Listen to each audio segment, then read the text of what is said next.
My name is Amara, and I am 42 years old. My husband forced me to sign away my $1 million estate and the luxury mansion I fully paid for, and he mocked me while doing it. He stood in my own house, waved the papers in my face, and said, "Sign or get out." So I signed. I placed the keys on the table, and I walked away.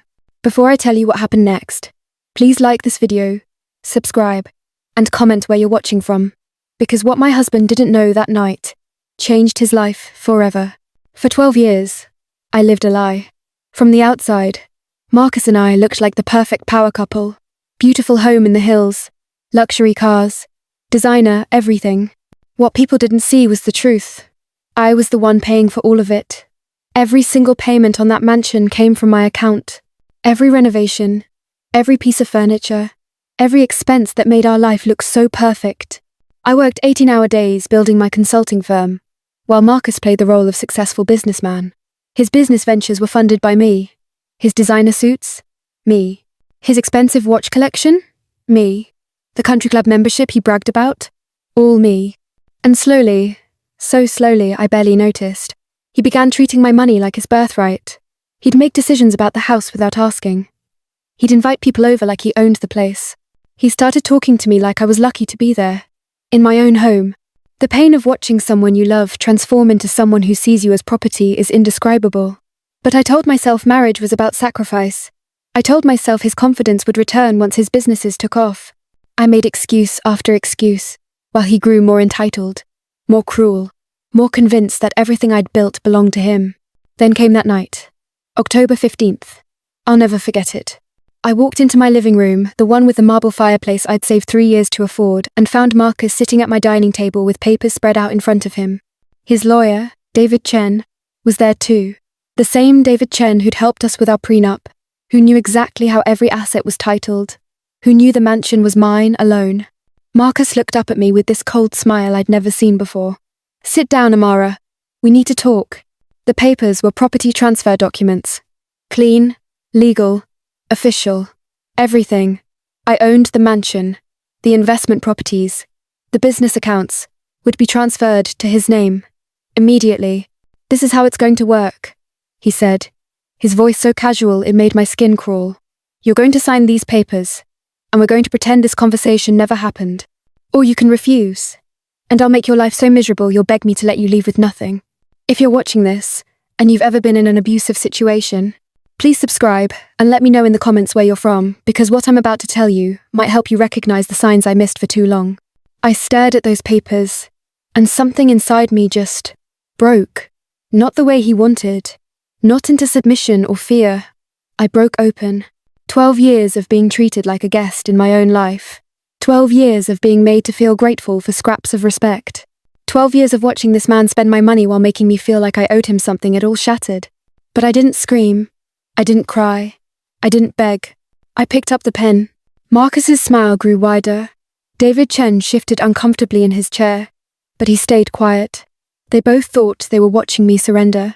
I signed every page, slowly, deliberately, while Marcus watched with that satisfied smirk, like he'd finally put me in my place. When I finished, I set the pen down, reached into my purse, and placed my keys on the table.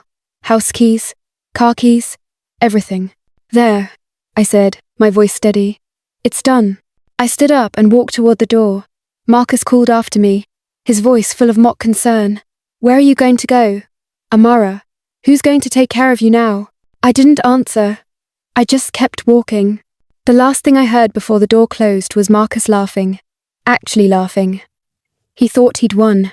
That night, I slept in a hotel room I paid for, with a credit card he knew nothing about. While Marcus was probably celebrating in my mansion, drinking my wine, sleeping in my bed, I made one phone call, not to a lawyer, not to family, one call to someone Marcus would never expect. The next morning, Marcus woke up as the owner of a $1 million estate. For about 3 hours. At 9:47 a.m., David Chen called him. Not the polite, professional David Chen from the night before. This was a man in full panic mode. "Marcus, we need to talk. Now. Don't say anything to anyone. Don't sign anything else. Don't even leave the house until I get there." Marcus, still riding high on his victory, laughed it off. "Relax, David. Everything went perfectly. She signed everything. No questions asked.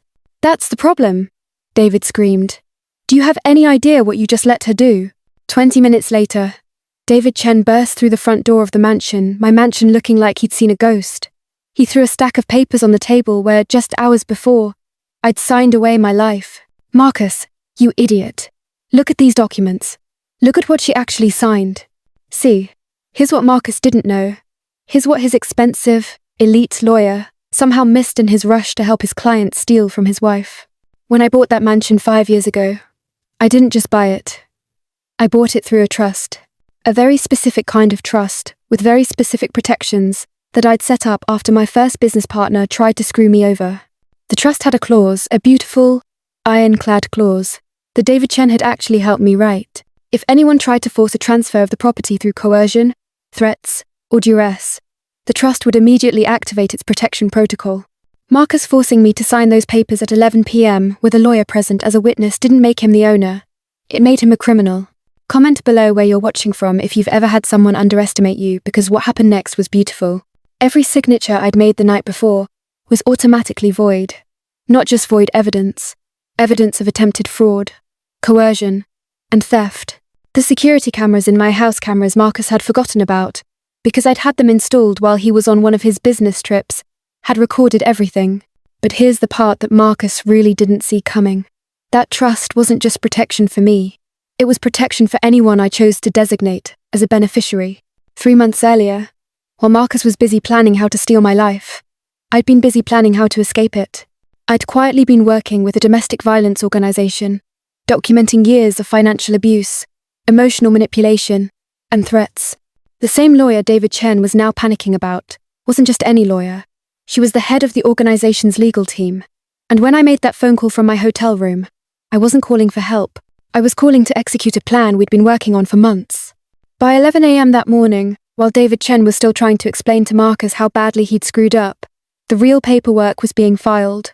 Not property transfers, restraining orders, criminal charges, asset freezes. My phone started ringing at noon. Marcus, panicked, desperate, trying to reach me. Text after text, each one more frantic than the last. Amara, we need to talk. There's been a misunderstanding. My lawyer says there might be a problem with the papers. Please call me back. This is insane. You can't do this. You're destroying everything we built together. Everything we built together. Even in his panic, he couldn't acknowledge that he'd built nothing. That everything he was about to lose, I had created. I didn't respond to a single message. By 3 p.m., Marcus was locked out of the mansion. All the locks had been changed by court order. The security company I'd hired, the same one he didn't know I'd been paying for, was instructed to call police if he tried to enter. By 5 p.m., his accounts were frozen, pending investigation into financial abuse and theft. By the end of the week, Marcus was staying in a motel, trying to find a lawyer who would take his case without payment up front. The beautiful thing about meticulous planning is watching someone who thought they were so clever realize how thoroughly they'd been outmaneuvered. David Chen, the lawyer who'd helped Marcus try to steal from me, was facing ethics violations for participating in what was clearly financial abuse. His practice was under investigation. His reputation was destroyed. And Marcus? Marcus learned what it felt like to have nothing.